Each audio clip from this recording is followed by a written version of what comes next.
Oi, pessoal. Aqui quem fala é Marcelo Serrano. Não, pera.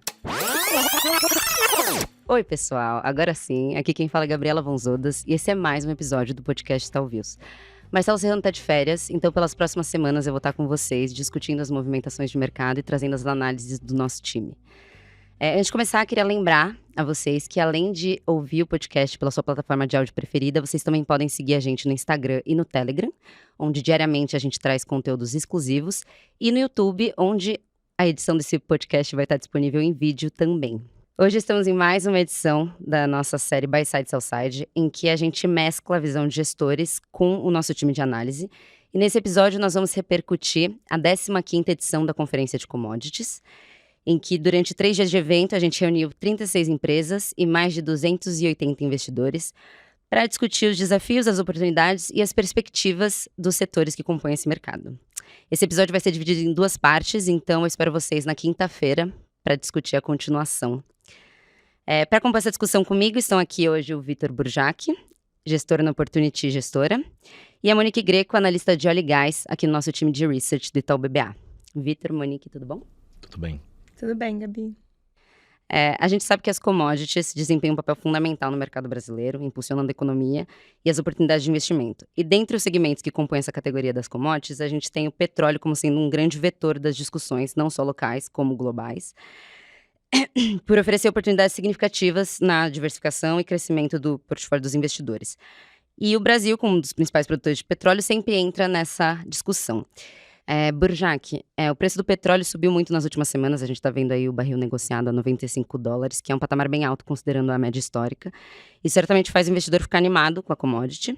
A gente tem visto essa situação não só no investidor local, mas também no investidor estrangeiro. Eu queria que você contasse um pouquinho para o nosso ouvinte como que na Opportunity vocês estão se posicionando para capturar esse bom momento do mercado. Gabi, Monique, obrigado primeiramente pelo convite, é um prazer estar aqui debatendo ideias, né?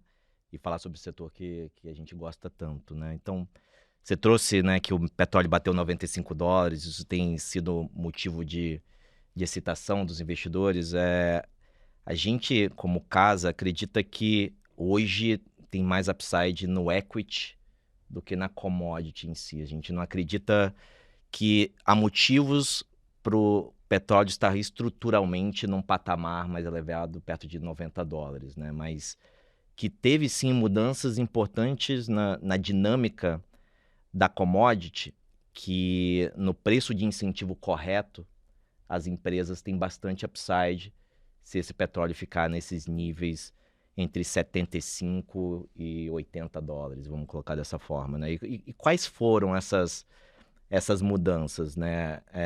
Primeiro, eu acho que desde 2019, na verdade, você teve uma mudança na disciplina de alocação de capital dessa indústria muito elevado e motivado pelo escrutínio do investidor de public equities, né? Do investidor americano do shale, que cobrava das empresas, né, alocação de capital com mais retorno e não necessariamente pautada em crescimento, né? E outro fator muito importante foi toda a discussão de transição energética, né? Essa discussão ela foi muito mais importante para a dinâmica do supply, ao subir o custo de capital das empresas, né, do que, de fato, numa mudança estrutural na demanda, que a gente não tem visto isso acontecer de maneira relevante até agora. Então, tem sido muito mais um canal de transmissão para a oferta do que para a demanda. E se você pensar, né, vamos pegar, por exemplo, a Exxon, que é a grande empresa super major do setor, né? Se você pegar 2022 foi um ano em que o petróleo entrou no ano a $85 e o petróleo saiu no dia 31 de dezembro de 22 a $85. E a Exxon subiu 70% naquele ano, né? Por quê? Não foi porque o petróleo bateu 130 e voltou. Foi que, ao subir, ele demonstrou e revelou que o preço de incentivo do supply mudou de patamar. Desde 2014, o mercado sempre pensou que preços precisavam passar de $60 para você ter uma enxurrada de capacidade, principalmente vindo do shale. E esse ceticismo ele continuou bastante presente até o primeiro TRI do ano passado, em que pela primeira vez você teve um preço médio no TRI acima de 80, e você viu nos earnings das empresas uma disciplina de alocação de capital muito grande. Então, no final do dia, o que você viu é que do lado da oferta, $75, $80 não parecia ser um nível a partir do qual você deveria acreditar em grandes entradas de capacidade. E você também vê, pelo lado da OPEC, que há um desconforto muito grande quando o preço baixa para esses níveis, né? Você viu, até setembro do ano passado, a Arábia Saudita estava colocando produção. Em outubro, quando o petróleo começou a fraquejar, ela começou a cortar. E agora, mais recentemente, quando o preço bateu $75, ela fez um corte unilateral de 1 milhão de barris por dia, 9% abaixo da média histórica de 10 anos, para sustentar o preço acima de 75. Então, as teses elas têm que parar em pé com o petróleo a 75 e não olhando a 90, né? Então, se você acredita nesse intervalo de 75 a 90, aonde que a gente deveria olhar, né? A gente deveria ser agnóstico do ponto de vista de geografia. Só que quando eu olho lá para fora, eu vejo o Exxon e Shell entregando, as US Majors entregando perto de 7% de yield e as European Majors entregando 10 com 11. E quando eu olho aqui para dentro e vejo Petrobras, e se me permito alongar até um pouco o horizonte de investimento, né, a $75, em 2026, quando ela entregar 20% de crescimento de produção, ela está negociando a 25% de yield em dólar. Se você olha uma PetroRio, né, com entrada de Wahoo e Albacora Leste, no todo o seu potencial, que a gente pode entrar até bastante em mais detalhe aqui, a $75 ela vai chegar perto de 23% a 25% de yield, dependendo das suas estimativas. Então, o mercado doméstico parece bastante descontado versus o cenário global. Então, a gente prefere expressar essa visão positiva para commodity através do equity, e esse equity no Brasil, e através de Petro e PetroRio. Como você citou Petrobras na sua resposta, eu vou virar um pouquinho para a Monique para a gente discutir isso. Petrobras é sempre um ponto de grande interesse dos investidores, e nessa edição da nossa conferência não foi diferente.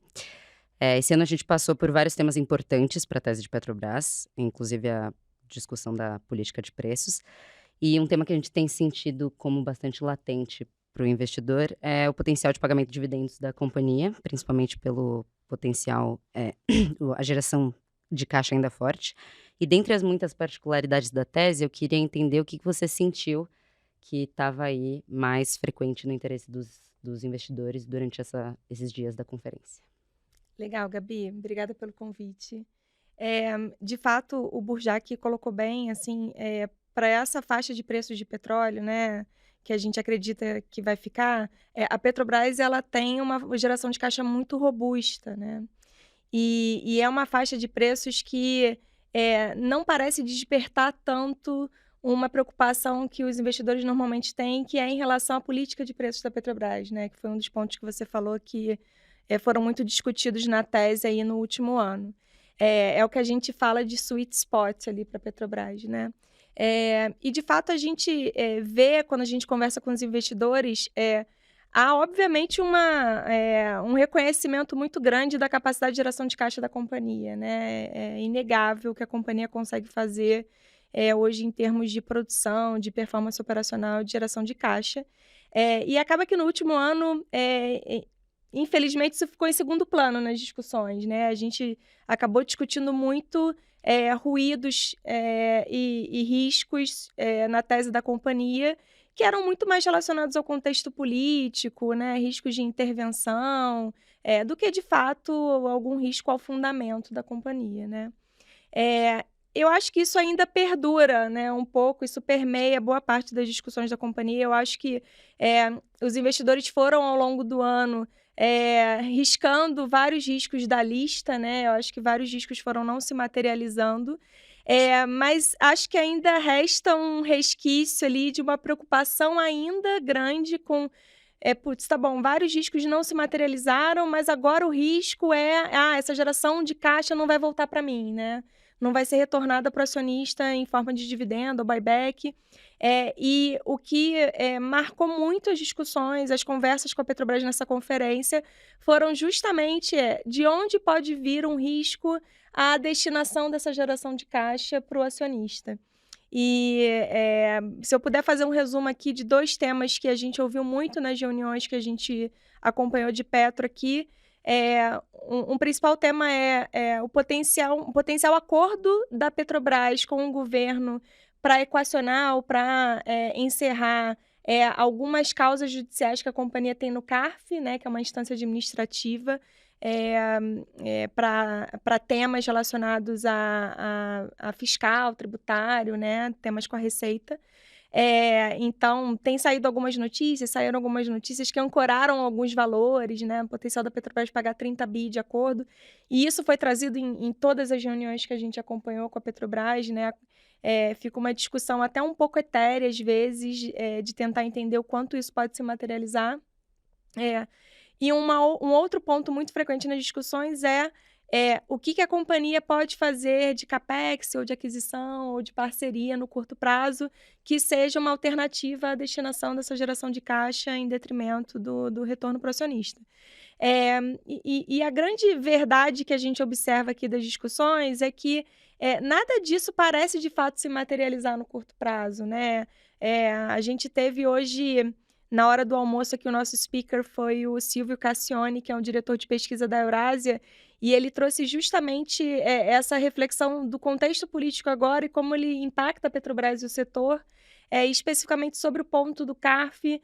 Ele trouxe ali uma avaliação de que eles não acreditam nisso se materializando no curto prazo, e, além disso, ele acredita que toda essa possibilidade de acordo, ela precisa passar por uma avaliação técnica da companhia, né, do time jurídico da companhia, se faz sentido, se não faz. Então, a gente às vezes vê um ruído ganhando força com Petrobras, mas com pouco fundamento, pouca materialidade ali em fatos reais, né.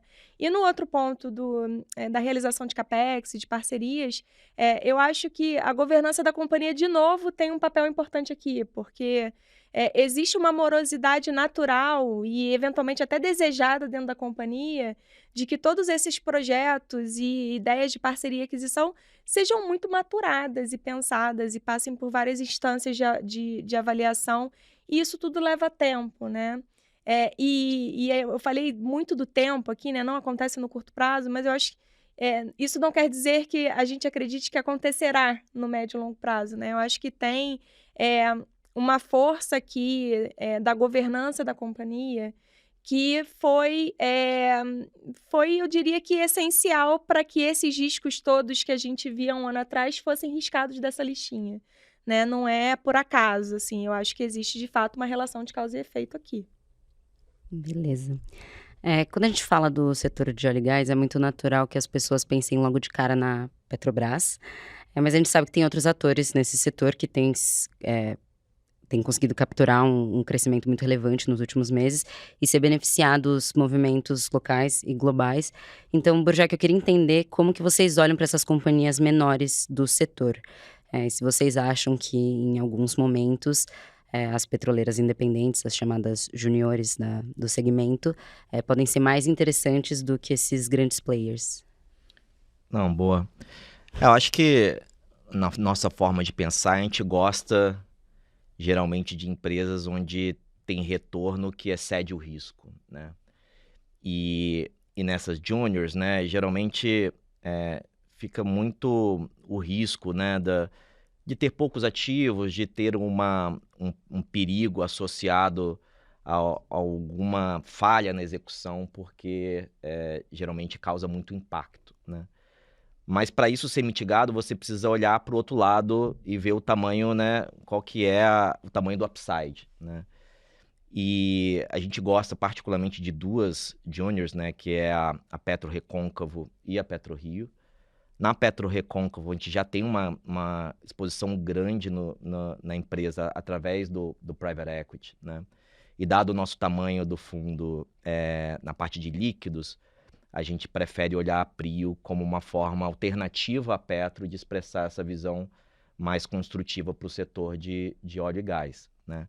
E na Prio, né, acho que apesar de ser um call bastante consensual entre o buy side aqui, né, no Brasil, eu acho que a gente até consegue ter uma visão um pouco mais fora do consenso, se você me permite dizer, assim.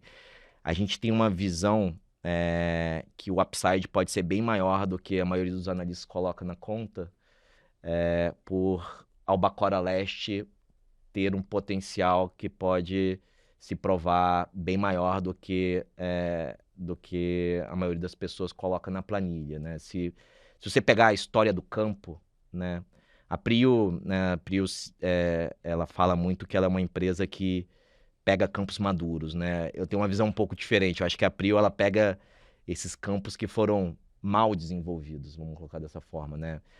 A Frade é um belo exemplo, né? Ela pegou esse campo, comprou esse campo da Chevron, depois que a Chevron teve um acidente importante ali atrás, que fez com que ela teve uma postura muito mais cautelosa e não explorasse o real potencial do campo. Então, é um campo subdesenvolvido que ela está mostrando que é bastante capaz de redesenvolver, né? E eu acho que o Albacora Leste tem uma história bastante similar por outros motivos, né? É um campo que começou a sua produção ali em 2006 com 15 poços, né? E topou a plataforma, se eu não me engano, com 150, 180 mil barris, tá? Se você for olhar no tempo, depois desses 15 poços, a única campanha de revitalização que foi feita em Albacora Leste foi em 2013, 2014, com o atual diretor de AIP da Petro, Joelson, na época ele era GG, né, gerente geral da Bacia de Campos, onde foram conectados 4 a 5 poços entre 2013 e 2015. De lá para cá, a produção despencou porque houve, né, uma repriorização do CAPEX da Petrobras, né? Todo mundo sabe bem, 2014 teve o estouro da Lava Jato, o preço de petróleo saiu de 110 para 70 dólares em 6 meses, e em 18 meses foi para 27 dólares. Nesse cenário altamente restritivo de geração de caixa, nenhum investimento marginal é justificável quando você tem o pré-sal. Então, o pós-sal foi deliberadamente negligenciado, e a cereja do bolo foi que em 2016 e 2017, mais ou menos, você teve um problema muito sério quando o IBAMA passou a autuar a Petro ao implementar uma visão mais restritiva no teor de graxa na água que a Petro descartava das plataformas, que a gente chama de TOG. Ao interpretar a graxa que estava solúvel na água dentro do TOG, ela desenquadrou automaticamente várias plataformas do pós-sal, principalmente as mais antigas, como a P50. E a Petrobras, ao assinar esse acordo com o IBAMA, ela ficou vedada a reconectar poços novos.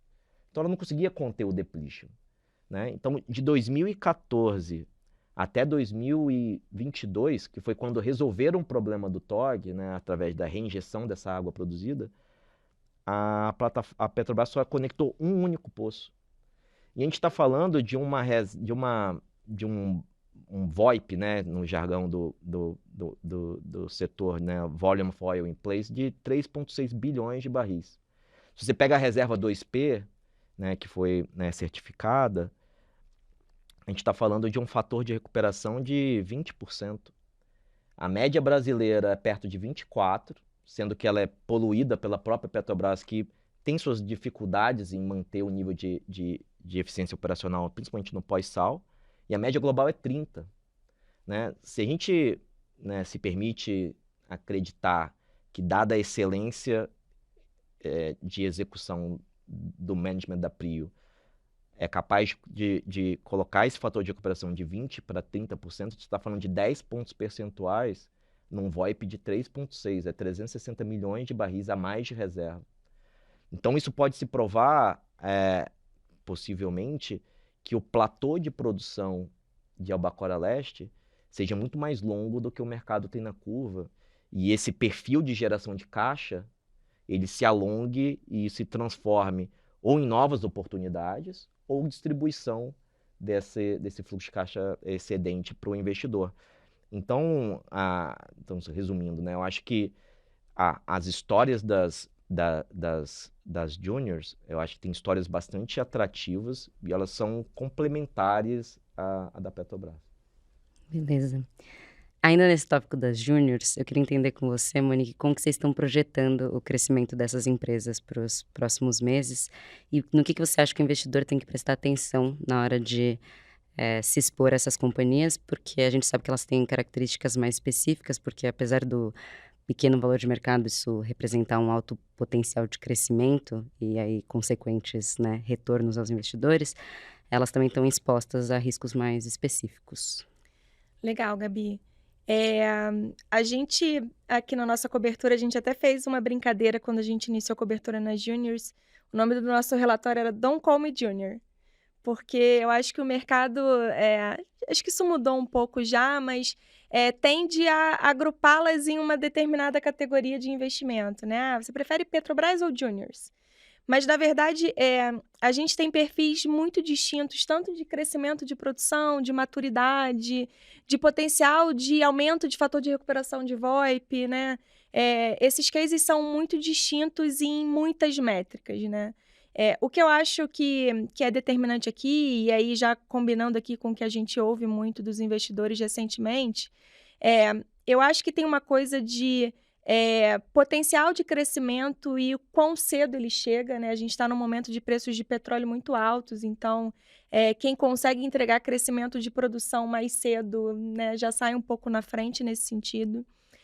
Eu acho que o Burjac tocou num ponto muito interessante, que é a diferença entre uma empresa que construiu seu portfólio a partir de campos maduros e uma empresa que construiu o portfólio a partir de campos mal aproveitados ou subaproveitados, né? Eu acho que o potencial de crescimento aqui também é de outra categoria, né?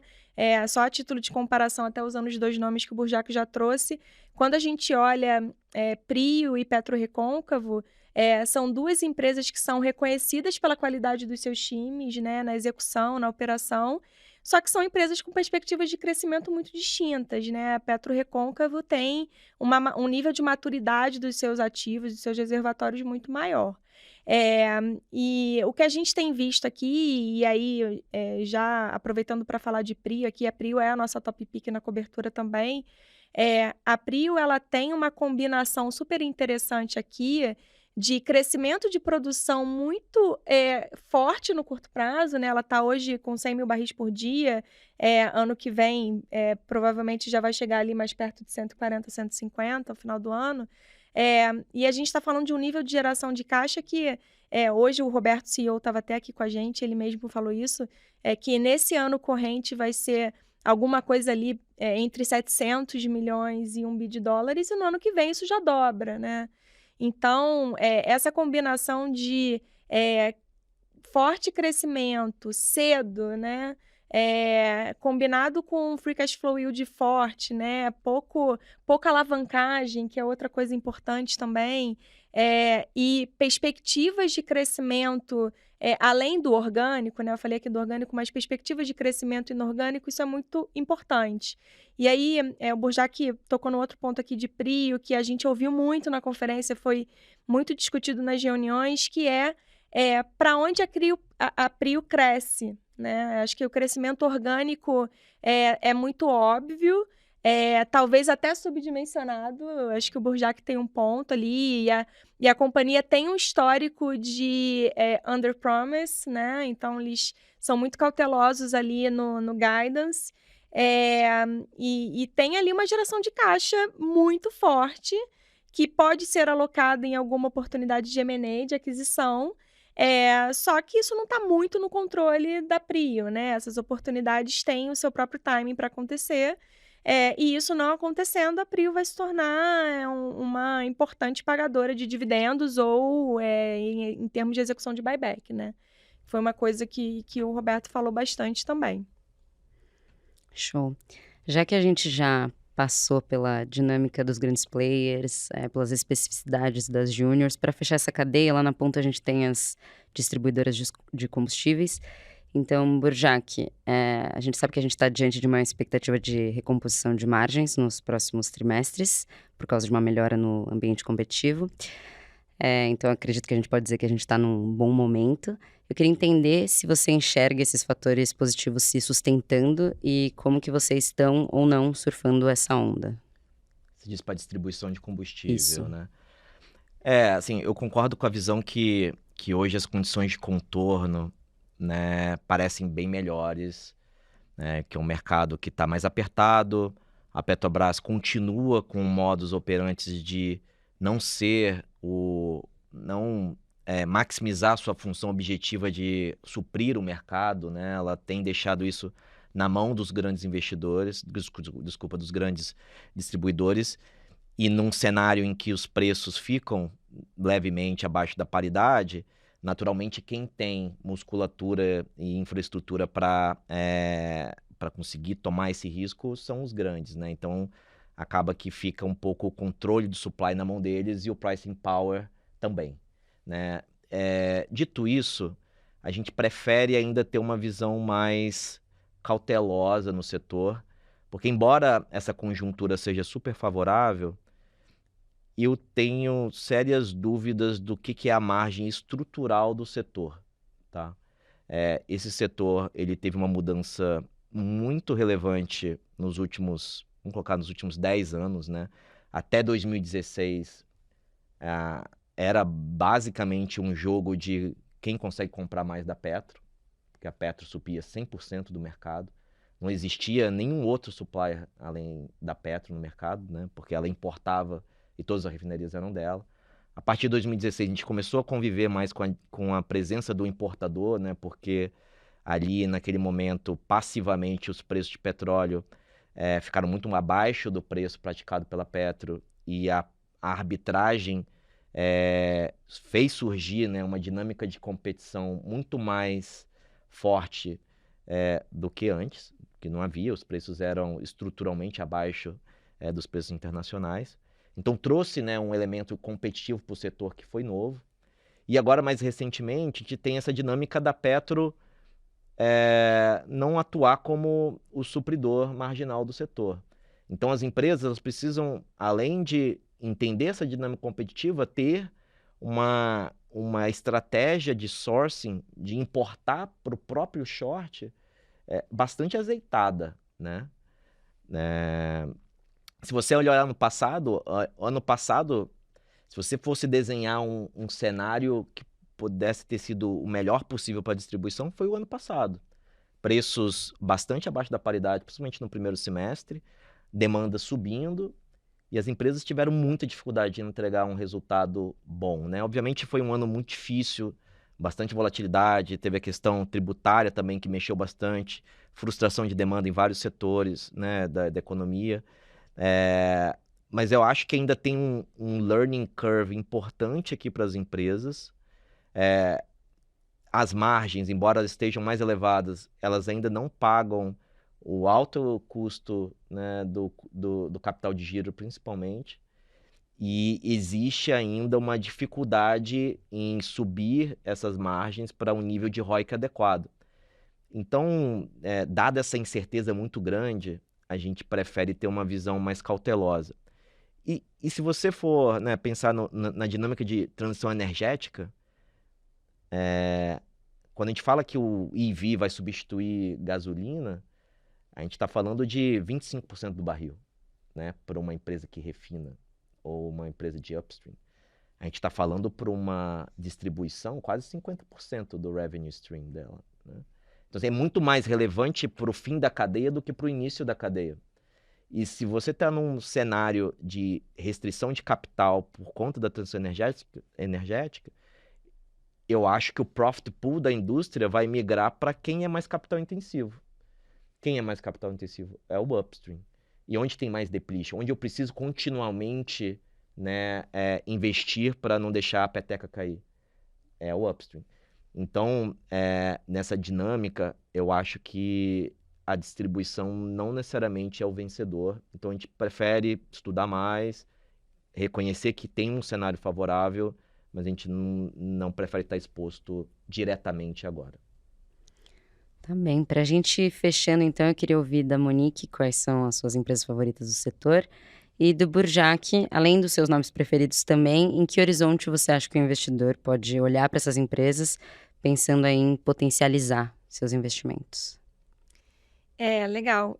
Antes de eu responder diretamente sua pergunta, vou trazer talvez um contraponto aqui para o Burjac, que é interessante essa visão dele da distribuição, porque o que a gente mais sentiu aqui na conferência nesses últimos dias foi um otimismo com o setor, né? E é interessante porque justamente os pontos que te trazem ainda cautela são os pontos de quem está otimista, que quem está otimista usa para justificar, né? Que é assim, poxa, não sei qual é o nível de margem normalizada desse setor, a grande verdade é que ninguém sabe ainda.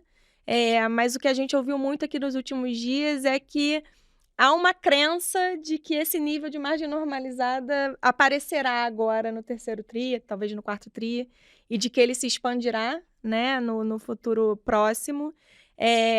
E você também falou de um ponto que, para mim, é o ponto-chave da discussão do setor, que é o que fará esse setor recompor retorno. Né? É um business de muito... apesar dele não ser...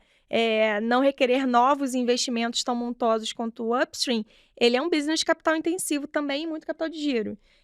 Então, o que vai fazer esse retorno recompor margens é uma grande questão e eu super compartilho dela. Mas quem está otimista também, acho que está comprando um pouco o discurso das companhias de que, putz, agora vai, né? Agora a gente está engajado aqui, os grandes players são todos com a mesma narrativa. Então, acho que tem acho que uma expectativa de que isso aconteça no curto prazo e isso está corroborando o otimismo para o setor. Dito isso, Gabi, a gente tem uma recomendação neutra para a Petrobras, né, na nossa cobertura, mas eu tenho uma visão hoje de que vários dos riscos que preocupavam muito a gente, eles de fato não se materializaram da forma como a gente antecipava. Para mim, especialmente, o maior risco que me atormentava um pouco em Petro era de política de preço de diesel e gasolina, e de fato esse risco eu acho que a solução que a companhia encontrou para esse assunto foi uma solução muito razoável, assim, eu não acho que hoje é um risco tão grande para a tese. As nossas preferências hoje são Prio, como eu já falei, a nossa top pick, e Vibra. Eu compartilho desse entusiasmo aqui do pessoal. A gente gosta muito no qualitativo ali do case de Ultra também, mas numa preferência relativa aqui, a gente corre para o valuation e nos nossos números a gente prefere Vibra. Boa. Sobre a sua pergunta sobre o horizonte de investimento, eu acho que essa é uma pergunta muito boa, assim, porque em commodities em geral, o mercado brasileiro já é curto-prazista, né? Assim, eu acho que dado toda a questão de passivo e por aí vai, né? Commodities, como é um ambiente extremamente volátil, faz o investidor acabar tendo uma orientação no curto prazo muito elevado, né? E eu gosto de estigmas dessa forma, porque se você se permite pensar diferente, eu acho que é onde tem upside, onde tem assimetria, né? E no caso de Petro, eu acho isso bastante emblemático, né? Eu acho que Petro é a empresa no mundo que tem maior quantidade de fator de relevante no ano, né? E tem tanto barulho político, que faz você naturalmente estar o tempo todo olhando para o curto prazo. E se você se permite, né, expandir o horizonte, né, qual empresa do tamanho da Petro no mundo pode crescer 20% de produção até em 3 anos, né, até 2026, né? Esse é um ponto que eu acho que é muito pouco apreciado pelo mercado. E eu acho que o mercado tem até uma certa razão, né? Porque a Petro sempre teve muita dificuldade em entregar o guidance de produção, né? Eu acho que ali no horizonte de 2011 a 2014, principalmente, houve uma promessa renovada continuamente, né, anualmente, para que a produção subiria, mas ali você teve um problema muito específico, que era, poxa, o pré-sal era um ambiente não necessariamente totalmente conhecido, né? Não era uma tecnologia dominada, né? Na época a gente estava falando sobre os boiões que conectavam tubos rígidos com tubos flexíveis nas plataformas. Existia toda uma política de conteúdo local em que você tinha que integrar módulos que vinham de vários cantos do mundo, dentro de estaleiros em vários cantos do país, assim, num negócio extremamente complexo que atrasou muito e acabou frustrando as expectativas de crescimento de produção. Teve um outro momento, ali em 2018 e 2019, que havia muita expectativa também, porque tinha quatro grandes unidades de produção em Búzios entrando, né? A P74, 75, 76 e 77, que se concretizou, né? Eram plataformas replicantes, pré-sal já era uma tecnologia dominada, então houve muita expectativa que dessa vez iria, só que aí veio o problema que eu comentei inicialmente do TOG, e o pós-sal teve uma perda de eficiência operacional muito, muito grande, e teve um depletion muito acelerado por conta desse acordo que foi assinado com o IBAMA. E ali o pós-sal era 50% da produção, pouco menos talvez. Quando a gente olha no horizonte dos próximos 3 anos, a gente está falando de plataformas que vão entrar, que são produtos de prateleira, amplamente dominadas, e o pós-sal hoje ele é uma fração do que era, né? Hoje o pós-sal dentro do portfólio da Petro, se você admitir que vai continuar na mesma taxa de depletion, se você permitir ser conservador, você vai ter ali o pós-sal sendo 23% do... Então, assim, eu acho que existe... Eu gosto quando, né, tem esses estigmas que podem te levar a você pensar diferente e dessa vez entregar a produção. A empresa vai estar entregando um nível de retorno num petróleo normalizado de $75. Hoje o petróleo está no 90, 93. Com os cracks, né, que a gente nem está discutindo aqui se estruturalmente a refinaria deveria ter um retorno maior. A gente pode discutir isso em um outro podcast. Mas se você normalizar esses cracks para $13 a 75, com uma produção de 2,5, essa empresa vai te entregar 25% de yield. Não tem empresa no mundo que vai te entregar isso, né? Então, eu acho que sim, que expandir o horizonte de investimento dentro de commodities é algo que faz você ter uma simetria diferenciada. Show! Então, com essa a gente encerra esse episódio. Muitíssimo obrigada pelas presenças de vocês. Foi ótima troca. E até a próxima. Obrigado. Obrigada, Burjac. Obrigada, Gabi.